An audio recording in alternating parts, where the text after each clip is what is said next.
All right, so we already talked about, and we played the full interview from Fort Mill Superintendent, where Ben Thompson did some field anchoring this morning. He also talked to the Rock Hill Superintendent as well. Let's go ahead and run this interview for you now here on Live Impact News. I talked to you a year ago. It was your first year on the job here in Rock Hill. With a year experience going in, what are you most excited about? What are your priorities? Fantastic question. So excited about day one, almost 16,000 kids coming through our door. This is the 33rd time that I have gotten to open school in public education, and there is nothing like the first day. Kindergartners, pre-K coming in for the first time, parents leave crying, seniors coming in, parents leave crying, and then you have, the parents leaving dancing because they have unfounded freedom when their children go to school the first time, and everything that goes with that first day, just the energy and the excitement and that little bit of nervousness that takes us to the top of our game. How have your priorities shifted from, say, a year ago when you were still getting your legs, still trying to figure everything out, the names, places, everything like that? What's changed since then? So year one priority was to get to know Rock Hill schools. Get to know the people, get to know our programs, find out what are we doing, what results are we getting, and what will it take to advance us. And so I spent a lot of time last year. I had roundtables at every school. I met with every stakeholder group you can imagine over the course of last year. I visited 10% of our classrooms last school year, so I could really understand what's happening in the classroom, school events, athletic events, so I could get a sense of the community. We held roundtables with community. I attended community events and really just got the full scope of Rock Hill and who we are and where we're going. And what I found is that absolutely everybody is so invested in our students and so invested in raising our kids, and that's one thing that Rock Hill has as a strength, is that everybody wants kids to succeed. Talk to me about what's your message to students, staff, parents on the first day of school? For the first day of school, the first day of school is be patient with the traffic, because there's going to be traffic, and be patient for the first week. With community, be patient with the traffic. Be mindful of school zones, and just be patient as we get started. It doesn't start perfect the first day, but over the first week, everything settles right into the routine. And talk to me about some of the new things. I know you got Sunset Park. Tell me about that. We have an amazing new building that houses Sunset Park Elementary. It's a Center for Accelerated Studies. And the school has been in existence for years and years and years. So it's not a new school, but it's an existing school with a very rich culture, very deep community ties in a new amazing building. Children are going to come into Sunset Park, and there's space, there's light, there's just everything is new, and it looks fresh, and it looks like it really honors the kids with a beautiful, beautiful building. And why does something like that make a difference? I think people feel valued when their environment is invested in. People feel like you're investing in them when you make their workplace and their learning place nice and modern and light and beautiful. Unlike some of the other districts around us here, Rock Hill's school district has been shrinking somewhat. I think 10% in the last 10 years, 3% in the last year or two. Why, and does that give you any cause for concern?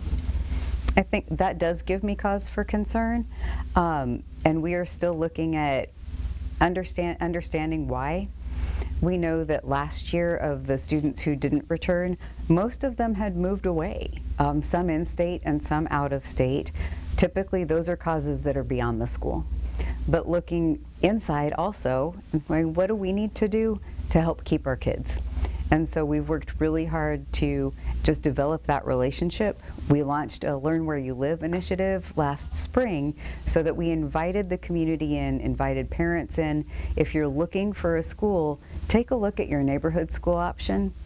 Then in Rock Hill, we also have choice programs. Take a look at the choice programs and see all that we have to offer, because really, truly, there's a place for every learner in Rock Hill, in the Rock Hill schools. For the parent who might be watching this thinking, well, why do I care if the school population is shrinking? Why does that matter? It matters over time, because over time it changes the resources available, and it changes the way we utilize our facilities. We have, in addition to some shrinking enrollment, we also have aging facilities. That's something we'll be looking at this year in terms of a facilities master plan. We want every student to have the quality learning environment that the students at Sunset Park are about to have. And so the facilities master plan will help give us a path towards that. That takes a lot of time. That's a big investment, but we know that we need to make that for our kids. We have buildings that are 58 years old and really need some work to get to that standard that every student deserves. Let's talk about teacher recruitment. Last year when I talked to you this same time, you felt pretty good. I know going into this year, I think you've increased teacher pay.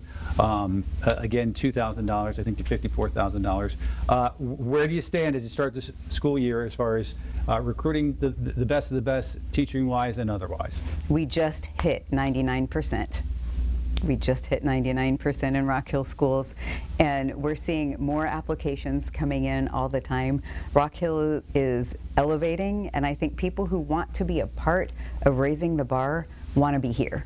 This is a place to be, to raise the bar and start to really make that difference in students and just elevate the achievement in all areas, in the classroom, on the field, in the arts, in everything kids do. We're raising the bar, and people who want to be a part of that want to come to Rock Hill, and that's what I attribute the 99% fill rate to.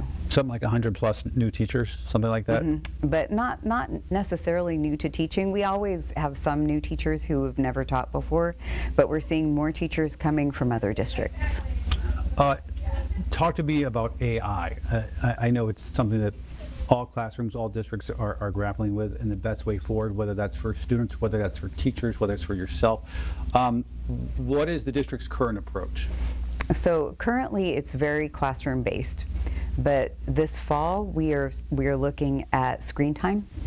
That'll be our big push right now. We started a group of teachers and principals in the spring just to start to assess what does the research say about developmentally appropriate screen time for different ages of children, and how does that play out in the classroom. Next, we'll start to look at how does classroom technology enhance the instruction and not replace the instruction. So that'll culminate in about October with some screen time parameters in our district. We don't want to over screen time kids when they're in school. We only have them 6 hours a day. We need them focused on their learning every minute, because every second counts. As for AI, that'll be something we start looking at in January, looking towards having some solid AI frameworks next spring. So we've got kind of two things going at once this year. 2 different runs. Yeah. What are you most excited about this school year? I think if you had been at yesterday's pep rally, the staff is so ready. The kids are so ready, the parents are so ready, and you could see it yesterday. All 2,400 staff in the Rock Hill schools in every role group is all in on one mission, and that's to raise the bar and accelerate student improvement.